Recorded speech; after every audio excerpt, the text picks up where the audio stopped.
Sejam todos muito bem-vindos. É um enorme prazer estar aqui com vocês falando novamente para este público tão selecionado. É, Nós estamos vindo numa jornada, então, da cultura data-driven, da democratização dos dados. Eu sou o Alexandre Andrade, né, trabalho aqui na Oracle como arquiteto de soluções cloud e eu venho trabalhando com analytics de maneira geral há uns 15 anos aproximadamente. Então, comecei a minha carreira como desenvolvedor para banco de dados e aí, trabalhando com Oracle Database, naturalmente eu acabei indo para uma carreira de analytics, trabalhando com data warehouses e data marts mais tradicionais, e com isso eu fui linkando com os outros assuntos e com a evolução do analytics, né? Então, além de trabalhar na Oracle, eu também sou professor de BI, engenharia de dados e coordenador do MBA de inteligência artificial da FIAP. Então, aqui algumas das minhas certificações, o QR Code para o meu LinkedIn. Fiquem à vontade para se conectarem para que a gente possa trocar experiências e aprender juntos um pouco mais, tá? Sigam-nos também, vão em busca da nossa trilha,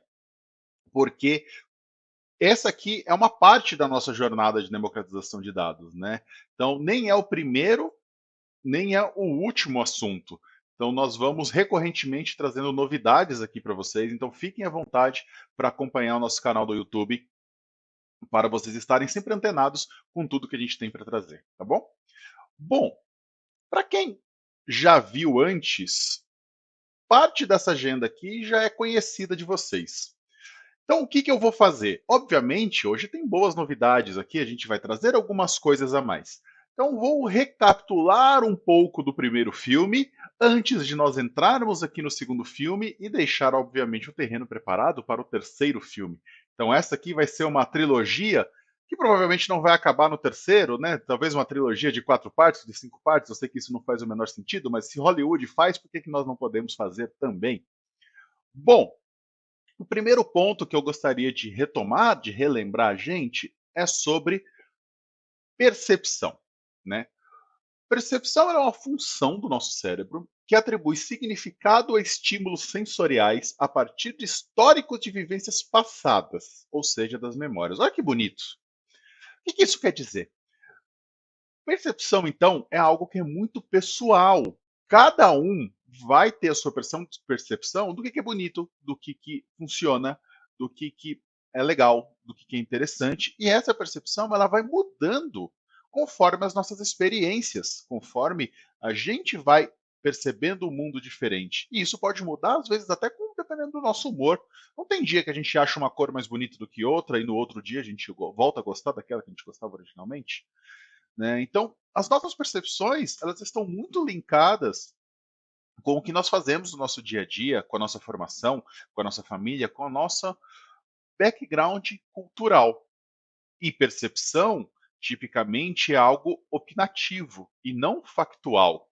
Não é um fato. O vermelho é mais bonito do que o verde? Isso não é um fato, isso é uma opinião. E que vai depender da percepção de cada uma das pessoas, né? Bom, dito isso, notem que hoje a gente está vivendo um momento onde muitas das nossas decisões, ou muito do que a gente fala sobre o mundo, ele está mais linkado à percepção do que ao fato. E aí a gente tem uma percepção, às vezes, de como o nosso cliente irá se comportar, de como a gente acha que o cliente vai pensar, de como a gente entende que as coisas estão acontecendo em relação a um produto que a gente acabou de lançar.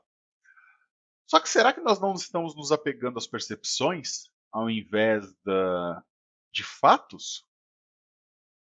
Então, eu vou dar um exemplo, vou até repetir um exemplo do nosso primeiro filme aqui de nossa trilha.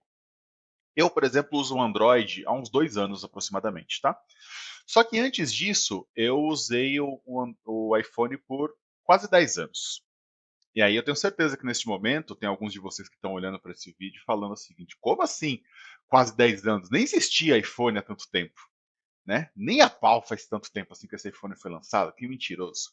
Porque a gente tem a percepção que os smartphones são produto do nosso tempo. Só que, se a gente parar para olhar o fato, o iPhone 3GS, que foi o primeiro que eu tive, ele foi lançado em agosto de 2009. já tem 12 anos desse lançamento. E aqui não é mais uma percepção, é um fato. E aí eu queria chegar num ponto mais polêmico, que causa muitas discussões aí nos Twitters, nos Facebooks, nos fóruns da vida. Qual que é o melhor? O iPhone ou o Android? E a gente vê essa briga especialmente no mundo dos videogames, né? Qual que é melhor? O PlayStation ou o Xbox? Pessoal, não existem fatos para você medir isso. Ah, você pode até medir a capacidade do hardware, porque aí é algo palpável, são fatos. Entretanto, a experiência de maneira geral, ela é algo que é empírica para cada um, né? Ela faz parte da percepção de cada um. Tem dia que eu estou usando alguma funcionalidade do Android que eu penso, nossa, isso aqui no iPhone era muito mais fácil. E tem dia, especialmente quando eu uso alguma coisa em tela dividida, que eu falo, nossa, isso aqui é uma funcionalidade do Android sensacional, não sei porque que eu não troquei antes. Então, depende do momento, tudo está linkado à percepção. E o que, que a gente quer? O que, que a gente precisa, principalmente em uma cultura data-driven? Nós precisamos olhar os dados para que a nossa empresa, as nossas decisões sejam direcionadas, baseadas nesses dados. Tá? E aí, mais um ponto em relação à percepção é que, tipicamente, as nossas percepções estão ligadas às bolhas que nós vivemos. E as redes sociais ajudam a reforçar essas bolhas. Por quê? Porque a gente segue, a gente tem amizade, tipicamente, com pessoas que pensam semelhante a nós. E muitas vezes, nas redes sociais, a gente se afasta daquelas pessoas que têm percepções muito diferentes das nossas. E isso nos causa impressões erradas sobre determinadas percepções. Eu vou dar um exemplo. Eu sou fanático por Fórmula 1. Eu adoro automobilismo de maneira geral. Então, se você olha nas minhas redes sociais, grande parte, 60, 70% dos posts estão relacionados a isso. E aí, olhando para a minha rede social, a impressão que vai dar é de que Fórmula 1 é o esporte mais popular do mundo. Enquanto eu tenho certeza que alguns de vocês estão pensando nesse momento, nossa, mas alguém ainda assiste Fórmula 1? Não é nem um extremo e nem outro.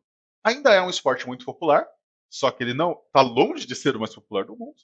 Tampouco é um esporte onde ninguém assiste, porque ele ainda é um dos esportes com maiores audiências no mundo. Então notem que as percepções elas estão linkadas com as bolhas.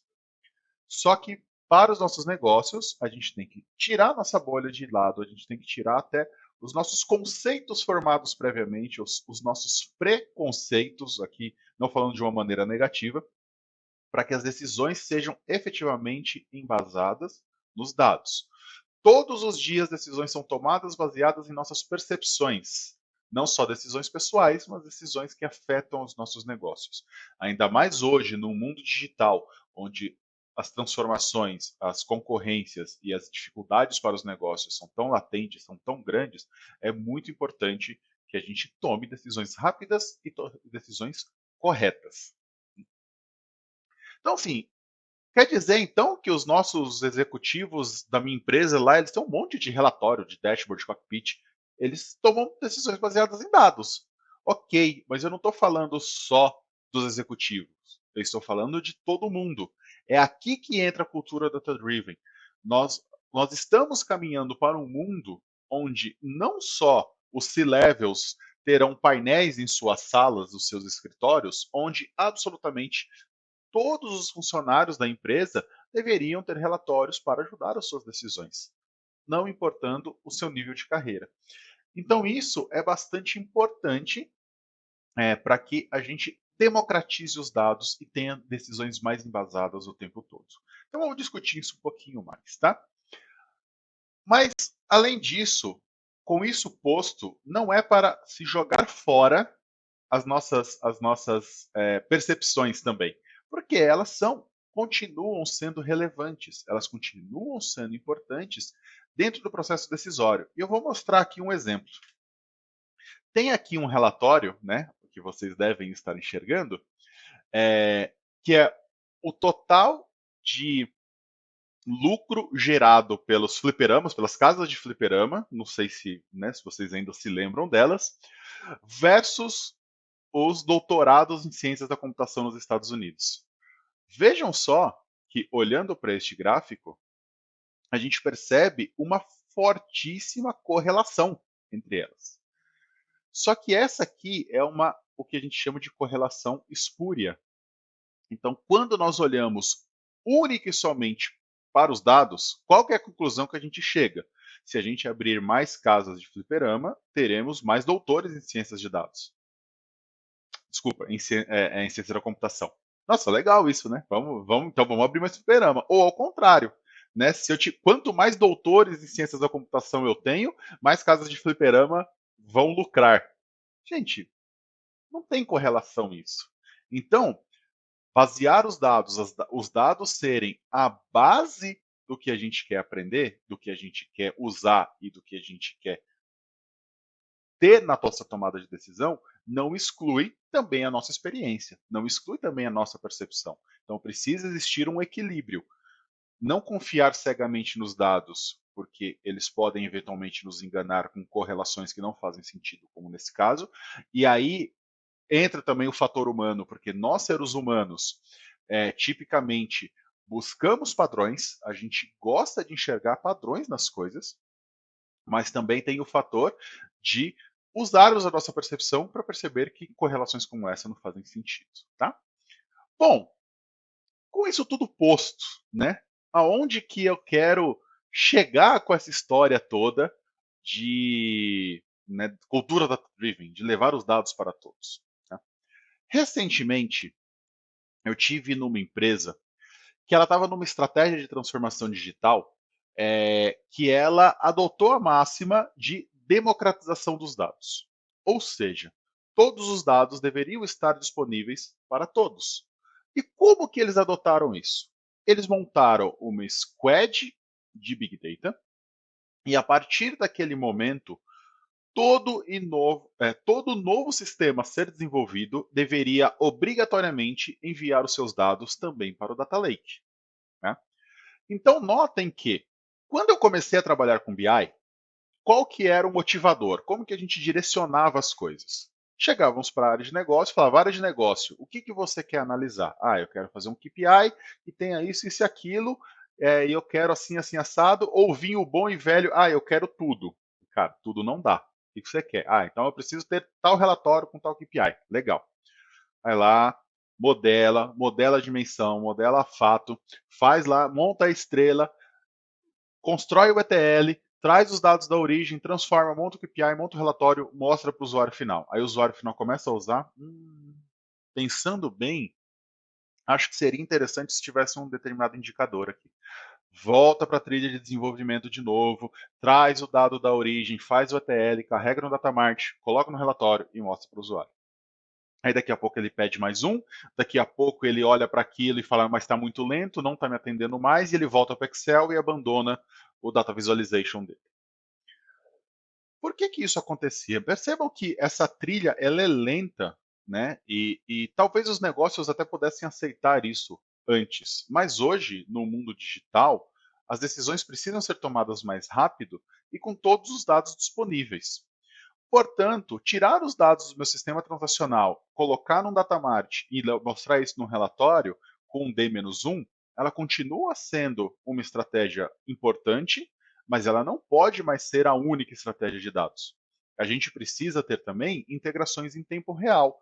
A gente precisa ter também dados vindos de fontes diversas, não só do nosso ERP ou do nosso CRM, do nosso transacional, mas também vindo de redes sociais, vindo de capturas de áudio, vindo de blogs, vindo de vários locais diferentes, incrementados por algoritmos de inteligência artificial, e esses dados sendo colocados dentro de um sandbox, por exemplo, para que as áreas de negócio possam trabalhar. Então, qual é a ideia? Eu tiro dados, todos os dados possíveis de todos os sistemas, coloco isso dentro do meu data lake, e aí, uma vez o dado estando disponível ali, as áreas de negócio, obviamente, debaixo de uma governança, né? Porque se eu estou partindo disso, significa que os dados do RH vão estar no Data Lake? Significa. Então tem lá o salário do presidente da empresa? Tem. Isso quer dizer que todo mundo tem acesso? Obviamente que não. Essa estratégia demanda governança também, né? Não é uma estratégia de a gente não quer um pântano de dados, simplesmente joga tudo lá dentro e depois você afunda lá, chafurda neste pântano para descobrir o que tem lá. Não é essa a ideia. Tem que ter governança, tem que ter segurança, tem que ter catálogo de dados e o mais importante, tem que ter os dados. As pessoas têm que ter acesso a eles. Então, isso ajuda muito as empresas a tomarem decisão. Então, essa é uma mudança de cultura que vai demandar treinamento, mas que ela vai gerar empoderamento para as áreas. As áreas vão depender menos de TI. Tem sido cada vez mais comuns a gente ver cientistas de dados que não estão debaixo da área de analytics, que não estão debaixo da área de TI, que estão debaixo das áreas de negócio. Áreas como marketing, finanças, contabilidade, controle de produção. Nós temos visto isto cada vez mais. E isso só é possível porque nós estamos caminhando para esse caminho de democratização dos dados de maneira geral. Né? Para ter este cara aqui, né, ter este papel aqui na frente para a democratização dos dados. Tá legal? Bom, então seguindo em frente aqui um pouco, quais são algumas das estratégias possíveis para essa democratização de dados olhando para a nuvem? Por que utilizar a nuvem para isso? Isso é um outro ponto importante. Eu vou até voltar aqui um slide pelo seguinte. Mas, Alexandre, você vai colocar todos os dados lá dentro? Por que antes não dava e hoje dá? Existem conceitos aqui, existem pontos da tecnologia que nos permitem isso. Então, nós saímos de um ponto onde a tecnologia era cara, era escassa, eu armazenar todo este volume de dados era complexo, e hoje a gente tem custos muito mais baixos, a gente tem performances muito maiores para processar todo este volume de dados, né? Tá aí Hadoop, Spark, que não me deixa mentir, e nós temos também elasticidade para crescer quando necessário e para pagar somente por aquilo que a gente vai utilizar. Então, essa é uma das grandes belezas da nuvem, onde eu posso ter um ambiente escalável, não só para crescer, mas também para diminuir em momentos que eu não preciso, como um final de semana, uma madrugada, alguma coisa assim. Diversas ferramentas de integração, né? A integração foi facilitada muito nos últimos anos, a gente não está preso a fazer ETLs, a gente tem muitas outras maneiras de levar dados de sistemas de um para o outro, inclusive a gente vai ver um pouquinho sobre isso daqui a pouco. Temos aplicações mais resilientes com o uso da nuvem, pensando em Docker, pensando em Kubernetes, pensando em clusters que se crescem sozinho e diminuem sozinho quando necessário. E, mais uma vez, como eu já tinha reforçado antes, falando também de governança. Tá? Quando nós olhamos para o mundo de Oracle Cloud, o que a gente tem aqui para oferecer? Dentro da Oracle temos várias ferramentas diferentes, vários tipos de ambientes que podem ser utilizados para atender essa demanda. Então, Alexandre, a Oracle faz banco de dados, certo? A Oracle faz também banco de dados, mas muito mais do que isso. Então, o que a gente pode, olhando aqui para este conjunto de serviços, aonde que vai ser importante para a gente? Aonde que a gente vai encontrar aqui algumas coisas interessantes? Nós vamos encontrar coisas interessantes dentro de computação, então eu posso ter VMs, onde eu vou colocar os nossos serviços, inclusive eu vou mostrar uma funcionando aqui com alguns serviços lá dentro. Nós vamos ter a parte de armazenamento, por exemplo, onde eu vou utilizar Object Storage, Block Storage para guardar o nosso Data Lake, para guardar os nossos dados do nosso Lake House, do nosso Data Mart, de todos os conjuntos de dados que eu tiver. Obviamente, nós vamos ter diversos sabores de bancos de dados, inclusive o banco de dados autônomo. Temos aqui algo que a gente gosta bastante, camada de dados e inteligência artificial. Vamos brincar um pouquinho de IA aqui hoje, não percam. Temos também todas as camadas de integração, tanto pensando em analytics, quanto as integrações entre as nossas aplicações PaaS, inclusive. Tá? Então, tem vários outros serviços, governança e administração vai estar aqui. Então, todas essas caixinhas vão ter alguma coisa, né, alguma funcionalidade que pode nos ajudar neste caminho, nessa jornada para a democratização de dados. Mas vamos lá, gente. Eu sei que a galera está aqui não só para ver PPT, é importante a gente entender os conceitos por detrás, entender para onde o mercado está indo, mas a gente gosta mesmo, né, é de pôr a mão na massa, a gente gosta de ver as coisas funcionando, acontecendo. Então vamos lá, deixa eu compartilhar aqui com vocês. Vamos colocar na tela. Eu tenho aqui um servidor que eu montei, que eu deixei preparado para vocês. Este servidor ele está rodando na Oracle Cloud, eu tenho uma VM lá dentro, tá? E vocês vão perceber que neste momento, apesar da VM estar rodando em Oracle Cloud, eu não vou estar rodando tecnologias proprietárias cloud, porque você pode ter sabores diversos. Ah, eu não quero, tudo bem, eu quero rodar o Oracle Database, mas para integração, eventualmente, por alguma razão, eu não quero utilizar o ODI ou o OIC. Eu quero utilizar alguma outra ferramenta. Eu posso? Sim. Inclusive é isso que a gente vai fazer aqui. Então vamos lá, vamos brincar um pouquinho aqui.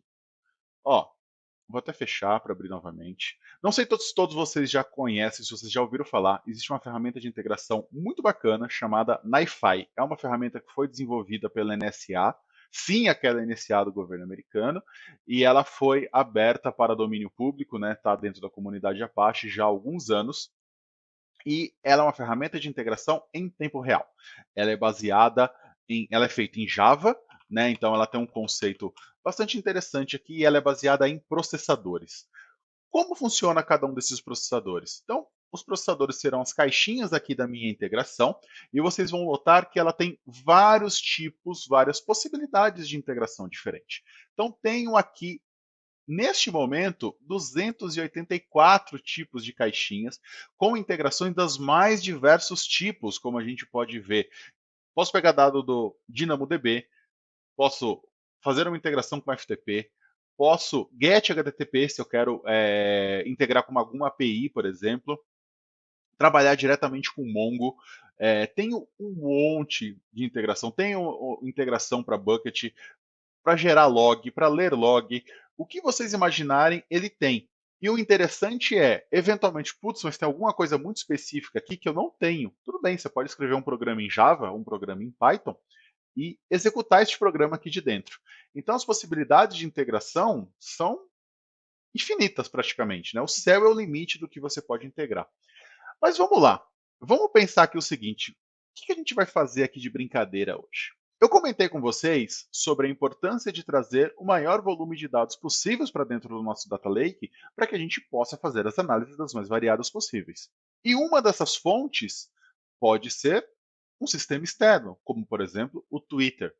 Vamos dar uma olhada em dados de redes sociais. Vamos ver o que as redes sociais podem nos trazer para nos ajudar no dia a dia. Então, eu vou fazer o seguinte: vou colocar um primeiro processor aqui, onde eu vou buscar dados do Twitter. Então, eu já tenho aqui pronto um GetTwitter, que este processador aqui lerá alguma informação do Twitter. O que eu posso ler do Twitter, Alexandre? Qual que é a utilidade disso? Ora, eu posso estar, por exemplo, olhando alguma informação em relação a um produto que eu vou lançar e que eu anunciei, saber como as pessoas estão reagindo, ou eu posso estar monitorando um produto que eu já tenho lançado, eu posso estar monitorando a minha marca, eu posso estar monitorando um influenciador que eu quero contratar para uma campanha de marketing. Eu posso olhar o que as pessoas estão falando sobre a minha empresa e, com isso, fazer análises em relação ao comportamento delas, o que está sendo dito, eventualmente até para direcionar, será que alguém está precisando de uma ajuda? Será que alguém precisa que eu abra um chamado para ela? Como que eu vou trabalhar aqui com o Twitter? Então, olhar para as redes sociais é uma maneira da gente mudar a nossa percepção do mundo e da gente sair da nossa bolha, porque não é o Alexandre olhando a bolha dele de rede social. É eu lendo a API do Twitter e trazendo tudo o que ela me diz sobre aquele determinado assunto, independente de estar ou não na minha bolha. Então vamos dar uma olhada aqui. O Get Twitter, ele já vai ter aqui em pronto algumas configurações. Então lembrando que o NiFi é uma ferramenta de integração em tempo real, eu vou criar um fluxo de streaming aqui dentro. Uma das coisas que eu vou fazer é, como eu estou usando a versão gratuita do Twitter, eu não vou deixar ele batendo na API o tempo todo, senão ele vai me derrubar. Então, eu vou colocar aqui um intervalo de 20 segundos, né, para cada vez que ele vai fazer a leitura da API. E aí é o seguinte: primeiro eu vou fazer um disclaimer. Lembrem-se que Twitter é terra de ninguém. Então, nós estamos gravando isso daqui Eu não sei o que, que vai vir nas mensagens do Twitter, tá? Então, não me responsabilizo pelo tipo de mensagem que vai aparecer. Ela vai chegar aqui e a gente vai, né? Se tiver alguma coisa um pouco mais ofensiva, a gente vai fingir que não viu, tá legal? Então vamos seguir em frente. Vou configurar aqui o meu Twitter, vou trocar a minha chamada por um filter endpoint, porque eu vou filtrar o que vai vir. Então tá aqui. Vou colocar as minhas chaves do Twitter. Então eu já tenho uma conta de desenvolvedor criada no Twitter, tá? Qualquer um pode criar essa conta, essa é uma conta gratuita.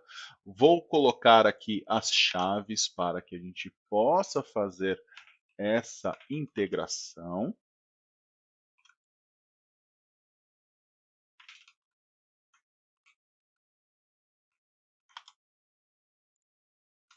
É bom que é bem tranquilo, são só 4, né? Entre tokens, secrets e afins, chaves que a gente precisa colocar, facinho de configurar. Língua, eu vou travar aqui para colocar somente PT. Para você que está nos assistindo ao vivo, você deve, né, se você tiver um pouco antenado aí na cultura nerd, você sabe que ontem à noite foi divulgado o trailer do terceiro filme do Homem-Aranha, né, que está bombando aí, que tá todo mundo estava muito ansioso para ver esse trailer. Se você está vendo alguma gravação no passado, saiba que quando isso aqui foi gravado, o trailer do filme do Homem-Aranha tinha sido lançado ontem à noite, então tem poucas horas aí, acho que tem menos de 12 horas que ele foi lançado. Então o termo que eu vou procurar aqui será Homem-Aranha. De novo, não me responsabilizo pelas mensagens que chegarão. Ok, apply.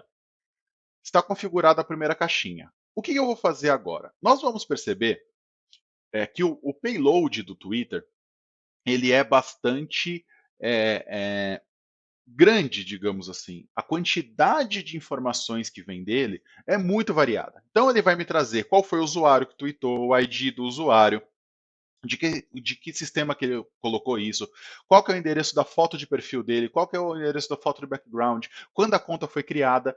Todas as informações que estão disponíveis quando a gente entra na página do Twitter vêm neste JSON. Só que a gente não vai querer tudo isso. Se eu quero fazer uma análise sobre o que está sendo falado sobre a minha companhia, eu posso pegar somente os textos, separo, armazeno os textos e eu vou trabalhar com eles. Não me importa quem que gerou, quando foi gerado, quando até pode importar, mas eu vou ter algumas informações aqui que eu quero separar. Então, neste caso, a gente vai trabalhar somente com o texto, somente com o que foi escrito efetivamente. Portanto, eu vou colocar um outro processador aqui, que é o Evaluate JSON Path, que o que eu vou fazer com isso? Eu vou trabalhar este payload, este JSON, e separar somente o campo que eu quero.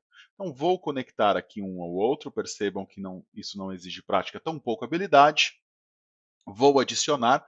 Este relacionamento vai existir quando eu tiver sucesso nessa caixinha anterior. O que isso significa? A caixinha, né, o processador getTwitter, ele vai ter uma saída só quando tem sucesso. Mas vocês vão notar que alguns outros processadores, eles vão ter sucesso, falha, match, dano match. Então eu posso, cada caixinha ter um fluxo diferente dependendo se funcionou ou não. Então, o que eu estou ligando aqui é somente num caso de sucesso. E uma observação que a gente vai ter aqui em relação ao NiFi é que todos os processadores eles são desacoplados. O que isso significa? Eu não preciso que, diferente de uma ferramenta GTL, por exemplo, que tudo esteja funcionando perfeitamente para que ele aconteça. No caso do NiFi, eu posso ligar aqui o GetTwitter, ele vai começar a pegar os dados, vai colocar aqui na fila, e enquanto os fluxos da frente não estiverem prontos e preparados para funcionar, ele vai segurando aqui na fila, vai guardando na memória. Quando a próxima caixinha estiver disponível, ele coloca e dá para trabalhar. Isso é interessante porque em um ETL tradicional, a velocidade do nosso fluxo ela vai estar limitada pelo componente que é mais lento. Supondo, por exemplo, que eu estou lendo de um arquivo texto, que tipicamente é uma leitura muito rápida, e que eu esteja fazendo uma gravação num banco de dados, e esse banco de dados pode ter vários índices, pode ser uma tabela grande, então pode ser que essa gravação seja um pouco mais lenta. O que vai acontecer? Essa gravação do banco vai engargalar a minha leitura, né? Eu vou ficar limitado a este tempo e talvez eu tenha que ficar conectado na minha origem mais tempo do que eu precisaria, etc, etc. Neste caso aqui, como os componentes são desacoplados, eles trabalham de maneira independente e o NiFi vai gerenciando a fila. Então, vou ler do Twitter, acumulo na fila. Se o próximo componente não estiver pronto ainda, o NiFi vai segurando. A hora que ele estiver disponível, eu vou mandando para frente. E assim, o fluxo funciona de maneira mais fluida. Tem que tomar cuidado com isso, porque o NiFi ele é um voraz devorador de memória. Então, se você tiver uma disparidade muito grande entre os fluxos, pode acabar tendo um problema. Sim, mostrando aqui a tela novamente, as configurações do GetTwitter feitas, as configurações agora do Evaluation JSON Path. Então, retomando, como eu tinha dito, as caixinhas dos processadores do NiFi, elas são desconectadas, elas são desacopladas, na verdade, mas elas estão conectadas. Vem aqui para o Evaluate JSON Path. O que eu vou fazer? Aqui nas propriedades dele, eu vou adicionar um campo, tá? Esse campo pode ter qualquer nome. Eu vou dar o nome dele de text, porque eu sou muito criativo. E o valor que eu vou colocar nele será cifrão.text. O que isso significa? No payload que está vindo do Twitter, eu vou receber vários campos diferentes e o campo que eu quero, né, ele já vai estar num nível mais alto chamado text, vou dar o OK, apply, esse vai ser o campo que eu quero tratar. Inclusive, eu já posso ligar este componente, deixa o Twitter trabalhando, ele já vai começar a trazer os dados para mim, vai enfileirar aqui, enquanto isso nós vamos trabalhando com os demais, tá bom? Ele ainda está me dando um warning aqui que ele está inválido, porque eu não tenho um relacionamento de saída. Vamos seguir aqui. Qual será o meu próximo passo? Bom, aqui eu separei o texto. Lembrando que o objetivo dessa integração é jogar essa informação para dentro do nosso data lake falso aqui. Então eu vou gravar isso dentro de um banco de dados. Eu tenho um MySQL aqui separado para isso. Fui no Twitter, peguei os dados, separei o texto do que eu quero. Agora eu vou gerar um comando de insert para colocar esse texto lá dentro, tá? Vou vir aqui então, colocar um outro processador. Neste processador eu vou colocar um replace text, porque vou utilizá-lo para gerar o meu comando de insert. E notem que já está começando a chegar aqui as mensagens do Twitter, tá? Vou até dar uma olhadinha nesse payload, ó, eu tenho 3 aqui na fila. Vou olhar a fila, mensagens aqui dentro, lembrando que, mais uma vez, não me responsabilizo pelo conteúdo. Vou mudar aqui para formatado. Percebam aqui o payload total. O que nos interessa? O texto. Mas tem todos os outros campos, nome do usuário, o ID, né, o profile, quais as cores que ele utiliza de profile, qual que é a imagem que ele utiliza de profile, está tudo aqui. Descrição, está a informação completa sobre aquele tweet, né, e sobre o usuário que o gerou. Mas a gente só quer trabalhar com o texto. Então tá aqui a nossa filinha enchendo, obviamente é um assunto que tá trending, né? Então vai ter bastante coisa sobre o Homem-Aranha. Vou conectar o meu Evaluate JSON Path com o meu Replace Text. Quando eu quero que essa conexão aconteça, quando eu tenho um matched, ou seja, quando aquele campo que está vindo daqui de cima, ele efetivamente chegue e eu sigo ele em frente, aqui no meu Replace Text eu vou substituir aqui para insert into tweets, que é o nome da tabela que eu já tenho lá criada no banco de dados. Esse cifrão 1 é o valor que está chegando do meu fluxo anterior. Então, está feito aqui, comando insert, opa, values, agora sim, não está faltando nada, ok, apply. O comando insert foi gerado. Ele ainda está reclamando que está inválido, por quê? Ele sabe o que ele tem que fazer quando tiver sucesso, mas ele não sabe o que fazer quando não tiver sucesso. Então eu vou marcar aqui para failure unmatched para encerrar a integração por aqui. Agora notem que ele está pronto para ser iniciado. Ele está aqui no status de parados. Replace text está feito. Agora a gente vai ter o último passo, que é gravar isso no banco de dados. Vou colocar um processador aqui, o put SQL, adicionarei, vou conectar uma caixinha com a outra. Quando essa integração acontece em caso de sucesso, já vou deixar aqui configurado para em caso de falha, é para terminar por aqui mesmo. Agora o replace text está ok. Vamos ao PutSQL. Este componente vai ser o mais fácil de configurar, porque eu venho aqui em propriedades, digo qual é a conexão JDBC. Eu já tinha deixado criado previamente uma conexão JDBC para o meu banco MySQL que eu tenho dentro desse servidor. Então, ok. E no SQL Statements, aqui eu nem preciso fazer nada. Por quê? Porque eu já preparei o comando insert na integração anterior. Então, eu quis mostrar alguns dos recursos disponíveis aqui no NiFi. Já deixei o comando insert pronto. Então, por padrão, o que ele vai fazer? No SQL Statement, ele vai utilizar justamente o comando que está vindo diretamente do meu fluxo. Como no meu fluxo já está vindo o comando de insert, ele vai inserir os dados aqui dentro. Tá? Apply. Percebam que a fila está aqui acumulada, temos 12 mensagens já aqui dentro. Vou abrir a torneirinha, vamos colocar esse cara para rodar. Start, então ele vai fazer, vai entrar aqui na fila, Start neste daqui. Eu propositalmente vou segurar um pouco a fila aqui para ele estabelecer. Vocês vão perceber que daqui a pouco a fila vai estar aqui no 12. O primeiro momento, a primeira vez que você liga, demora um pouquinho, porque ele tem que abrir o processo de background, estabelecer as conexões, começar a funcionar, mas uma vez ele no ar, aí este fluxo fica mais fluido e ele funciona quase que em tempo real. Notem, já está aqui, ó, agora a fila já está com 13, e isso já vai funcionar. O PutSQL ainda está reclamando aqui dos relacionamentos. Eu preciso avisar que, como ele é a última integração do meu fluxo, seja lá o que aconteça, tendo sucesso, ou tendo falha, ou tendo retentativa, seja lá o que aconteça aqui ao final. Então, aplico aqui, ó, acabou por aqui, este é o meu último fluxo, 15 mensagens na fila, vou iniciá-lo, agora o processo de insert vai começar. Tá? Obviamente, essa é uma arquitetura muito simples, eu estou fazendo inserts atômicos, não é um bulk insert. O volume de dados aqui é relativamente pequeno, então estou inserindo num volume que o banco de dados vai dar conta. Olhando para uma arquitetura mais complexa, se eu tivesse milhares de registros chegando ao mesmo tempo, talvez fosse mais interessante eu fazer algum gerenciamento de fila aqui, para pegar essa informação em lote e fazer bulk inserts a cada 1.000 registros, 5.000 registros, por exemplo. Tá? Então, aqui a arquitetura está mais simples para efeitos de demonstração. Notem que agora eu não tenho mais ninguém na fila, isso significa que os inserts já estão sendo feitos para dentro do banco de dados. Então vamos dar uma olhadinha.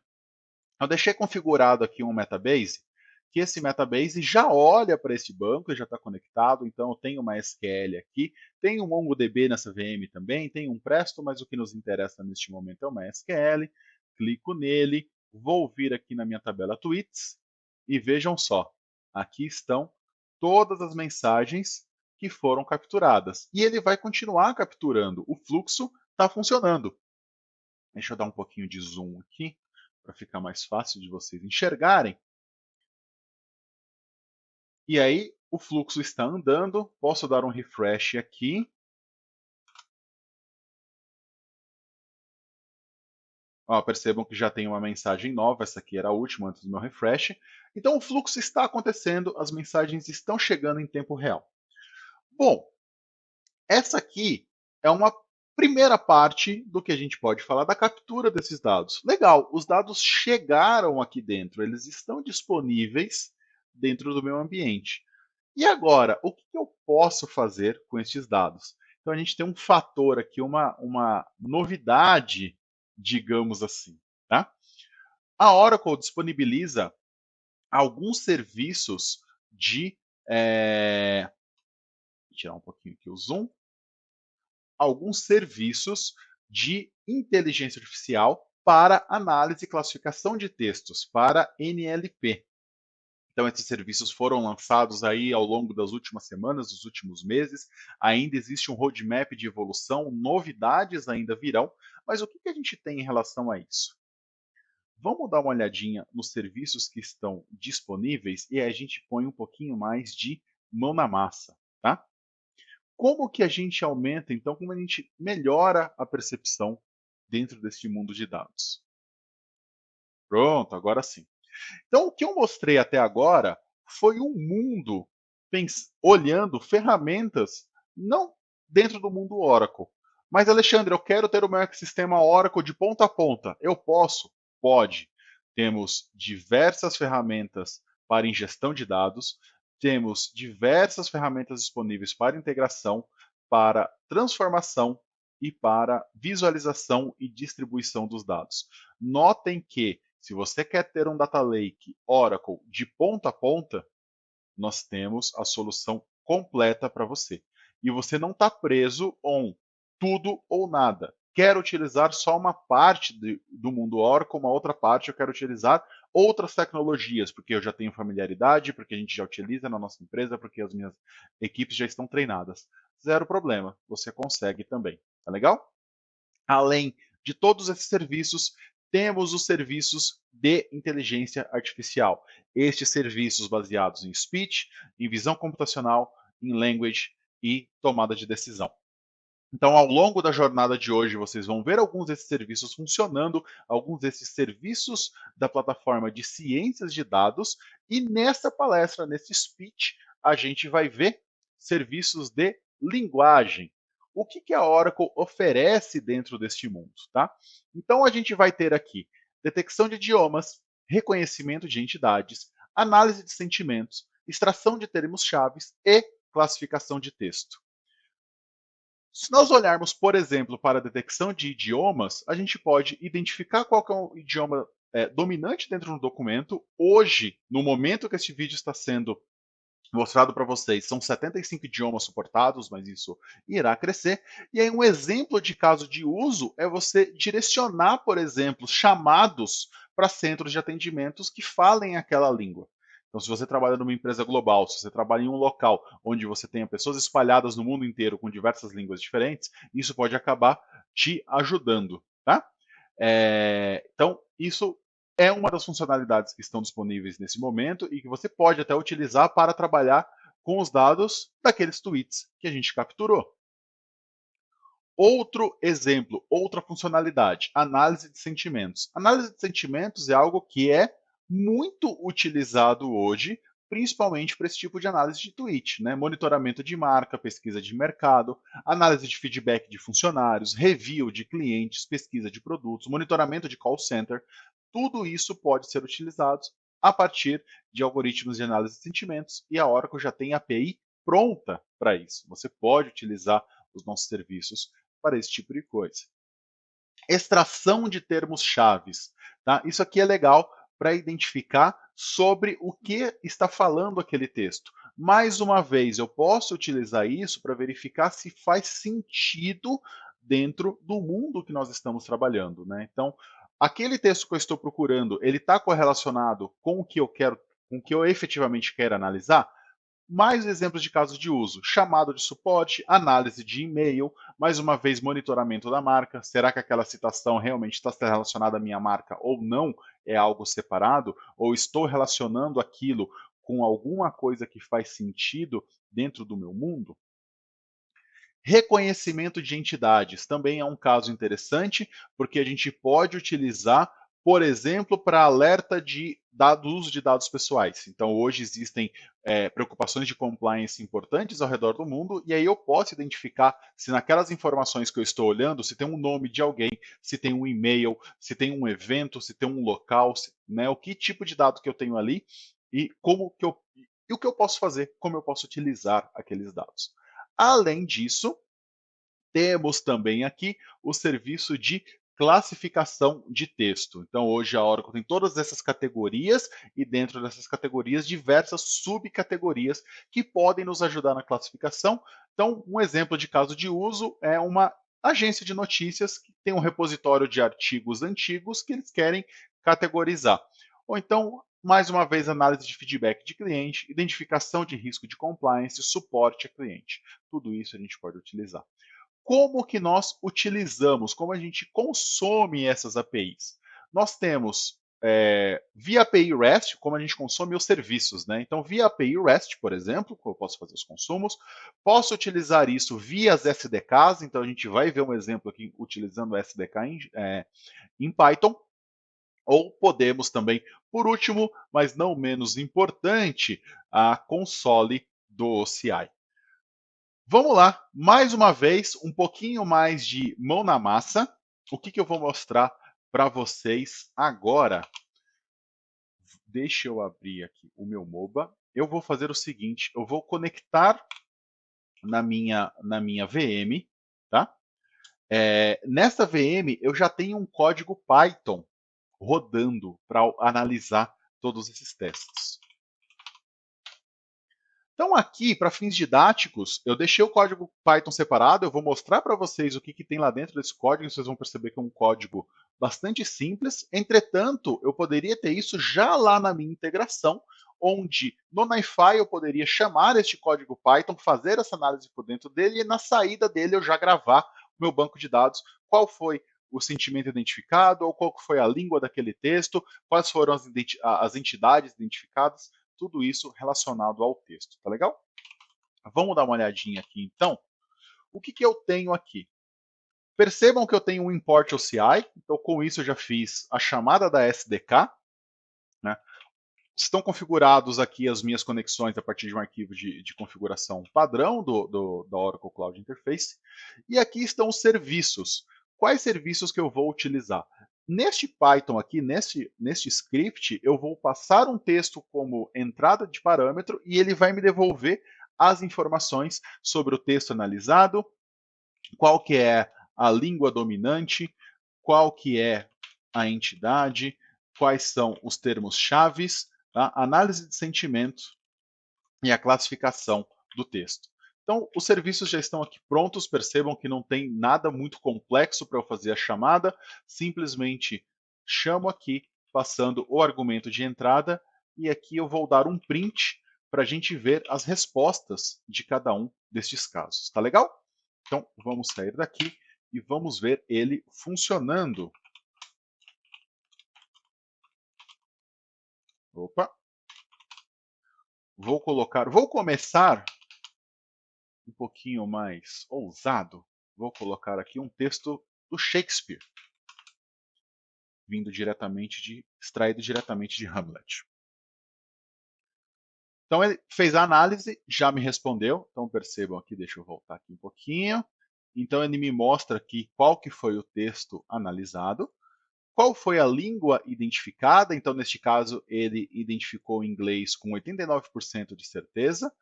Não teve nenhuma entidade classificada, identificada até pelo tipo de texto. Aqui, termos chaves identificados: piece of work, man, faculty, action, angel, termos que ele identificou como sendo relevantes dentro desse texto e quais os graus de certeza dessa relevância dentro desses textos. Tá? Aqui algumas análises de sentimento que ele gerou também. Então, para a palavra peace, um sentimento positivo em 95%, para work, um sentimento positivo em 99%, para man, um sentimento positivo em quase 100% neste caso, e aqui várias outras análises dos textos que foram feitos. Tá? Classificação do texto, né, sociedade, estado, religião e crença, com quase 100% também de confiança em relação a isso. Vou fazer uma segunda análise, vou colocar um texto em português. Vamos lá? Então, o famoso aqui, minha terra tem palmeiras, onde canta o sabiá, as aves que aqui gorjeiam não gorjeiam como lá. Rodando aqui a análise. Então, o que ele nos trouxe, o que ele identificou, como um texto em português com um score de certeza de 99,98%. Tá? Identificou aqui algumas entidades, né? Ele identificou a entidade noite como sendo do tipo tempo, né? Faz bastante sentido. Alguns termos chaves que estão importantes, né? Palmeiras, canta. Até uma análise de sentimento aqui em relação à noite, como ele identificou, e também como ele classificou este texto como artes e culturas, áudio e música.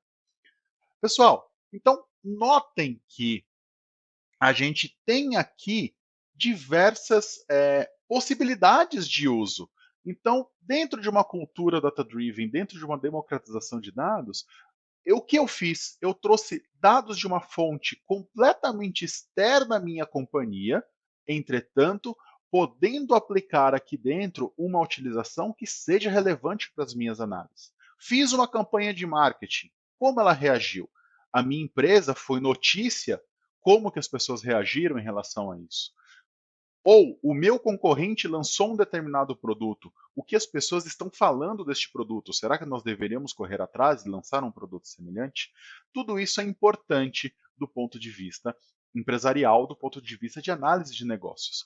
Então a gente precisa ter a visão deste todo, tá legal? Informações adicionais para quem quiser ver as documentações, o blog sobre o anúncio desses novos serviços. Então, esse blog é interessante para ficar de olho, para saber o que está saindo de novidade, o que está melhorando nos serviços, quais são as novas funcionalidades que foram adicionadas quando a gente olha os serviços de linguagem de IA. Tá bom? Siga-nos em nossas redes, aqui estão os nossos links para LinkedIn, para o nosso canal no YouTube, para os nossos podcasts, para o nosso GitHub. Legal, gente?